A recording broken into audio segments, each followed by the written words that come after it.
Hello, everybody. This is Derek Smith from Individually Designed Lifestyle, and today I want to talk to you about traffic generation. And specifically, I want to give you 5 traffic generation sins and then tell you how you can avoid those. So if you want to drive more traffic to your website and you want to build a big list and you want to make sales, there are a few things that you need to think about ahead of time. A lot of folks who are trying to make sales, entrepreneurs, if you want to call them that, rush into buying traffic and they quickly get disappointed when they get little to no results at all.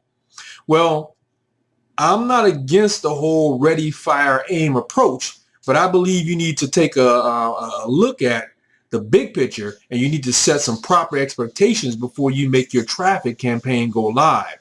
Not doing this is going to be a surefire way for you to have failure and to be disappointed in what it is you're doing.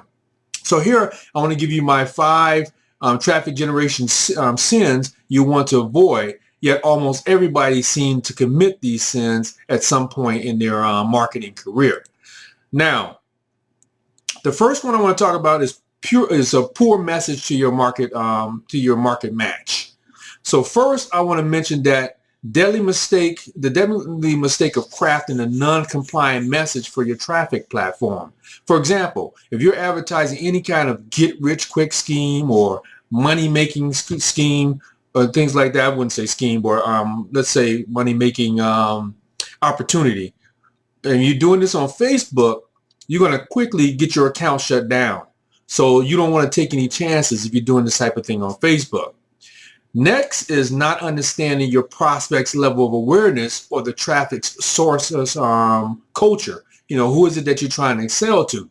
For example, cold traffic mediums like banners and solo ads or pay-per-view traffic are going to expose your offer to the least aware prospects, which simply means they aren't going to be ready to buy. They're not going to know who you are. So by their nature, those cold traffic sources are an interruptive medium to those folks. Those who see your ad didn't specifically raise their hand and ask to see your ad. They weren't actively searching for your solution, and therefore it's interrupting whatever else they were doing online. Now, I want you to note this, though. That isn't good or bad. It's just the nature of cold traffic methods that's out there. Cold prospects out there typically have little to no knowledge of your company or your brand or your opportunity or possibly even your industry, and definitely not who you are. All right. And they don't know the awesome value that you personally have to offer them. So the only thing they're likely to have an awareness of is their own pains and their own frustrations, and the only style of advertising they respond to is very aggressive and based in benefits and curiosity, like make money or lose belly fat. Now, your warm traffic mediums, like readers of your blog or your emails or your fans on Facebook, already know who you are and what you have to offer. You've already established a certain level of likability and trust with those people. So those prospects are the ones that you want to engage, and they want to be engaged by you. They want to be educated. They're looking for leadership. They know they have a problem and are actively looking for a solution to that problem. You just need to catch them at the right time, and you need to convert them into your customer. And you do this by continuing to integrate yourself into their world and providing value to them more so than other people might be doing. So key takeaway from that number 1 tip is your message is dependent on your audience and your platform. Now, step number 2, or mistake number 2 to avoid, is relying on free traffic. Okay? Yes, free traffic is great, of course. And yes, you should start working to get it through your YouTube videos and all these other things, blogging, video marketing. These are amazing vehicles of exposure. But you shouldn't rely on free traffic exclusively, what I'm saying, when you're just getting started.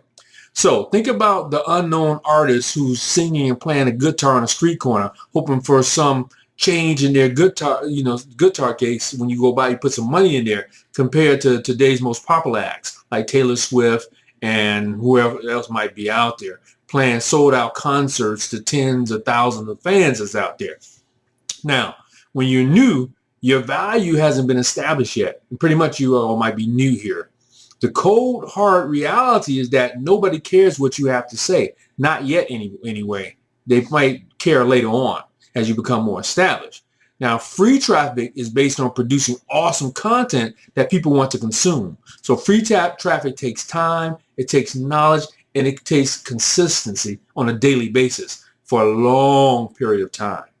Now, free traffic is also not scalable because you don't have any control over what and when something might go viral. We just keep our fingers crossed and we hope that it will. Now, plan to use a paid traffic strategy to get your business started. Okay, paid traffic gets your message in front of potential leads without having them have to search for you. And as a new business, you need to get eyeballs on your offer sooner rather than later. Serious business owners take control of their traffic by using paid sources, and they do it consistently for a long time. That's what it means to be in business. Okay, I always tell you that being a network marketer is being in business. So key takeaway from number 2 is start with paid traffic from day one. Now, number 3 is not having an advertising budget. So I just told you why you need consistent paid traffic. You have to invest in your business to get it off the ground. And that's what serious business owners do. So it doesn't matter if you take $5 a day, $10 a day, $10 a week, $100 a month, whatever you have. Pick a number and commit to that number. Knowing your commitment is going to build your momentum. So when you spend your advertising budget, you have to be completely disassociated with whatever comes from it. Okay? Think about it this way. You're buying data, right? You're buying information. You know, you can talk forever, but the only way to really learn how to be a marketer is to buy some ads, quantify your results, do it again, making all the necessary adjustments to keep your strategy or to your strategy in general. You're going to discover how to tweak and target your ads more effectively to produce better results and scale as time goes on. Now, this is incredibly valuable for you, and you're going to gain real experience and generate real results by doing this. So now it's time for me to give you a little bit of tough love. If you think that you don't have money for advertising unless you're straight up homeless, you're lying to yourself, okay? You can find a way to rearrange something in your budget to come up with an extra $10 a week. You know, skip Starbucks twice, whatever you have to do. So if you say you want to be a business owner, this is where the rubber is going to meet the road on your commitment. Demonstrate your leadership by realizing a way to make your advertising budget an expected part of your budget and a consistent part of your routine. So takeaway from number 3 is pick a number and stick to it.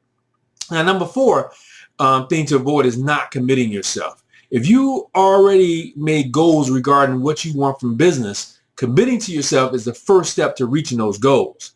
If you haven't set your goals or probably set goals, then you need to do that right now. You want to learn how to properly set a goal and then how to reach that goal and the proper steps for doing that. Having SMART goals is what I'm trying to think of. So create goals, work towards those goals, quantify those goals, and then hold yourself accountable for those goals. All right? If you don't make a commitment to yourself, you're never going to hit your goals. You're never going to achieve your aspirations, and you're never going to realize your potential. So think about how badly you want the freedom of a lifestyle business like this, and think about what's waiting for you. And then think about this. Do you want to give up, or do you want to make it happen? So my next key takeaway for this one, number 4, is you need to commit. And the last one is number 5, giving up too soon. I've made this mistake so many times myself. When you start filling a marketing pipeline, progress is first going to seem kind of slow, all right? It's going to seem like it's never going to happen. But just like a real estate agent or something like that might fill their pipeline for a season before their listings and their clients start to come, you too may be filling your pipeline for a time before you can tap into your pipeline's full potential. So the big mistake here is getting discouraged and quitting too soon. What you may not know is that the small sales are just around the corner, and the bigger sales are going to come just after that. And the game-changing sales are going to follow in time also. They come always. It just takes some time to do it. And it's all too common for people to become frustrated in the process and quit just as the momentum starts to turn in their favor. Okay? So you need to work hard to try to make sure that you're going to commit. You're not going to quit. You're never going to quit, and you're going to keep working towards your goals.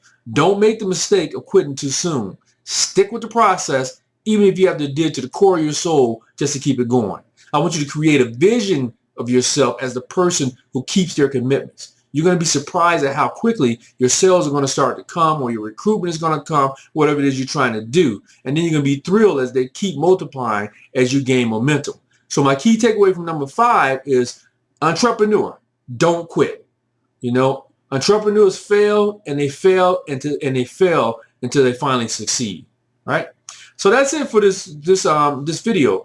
I want to thank you for being here. If you like the information I'm giving you, please subscribe to my channel and also visit my blog. The information is below.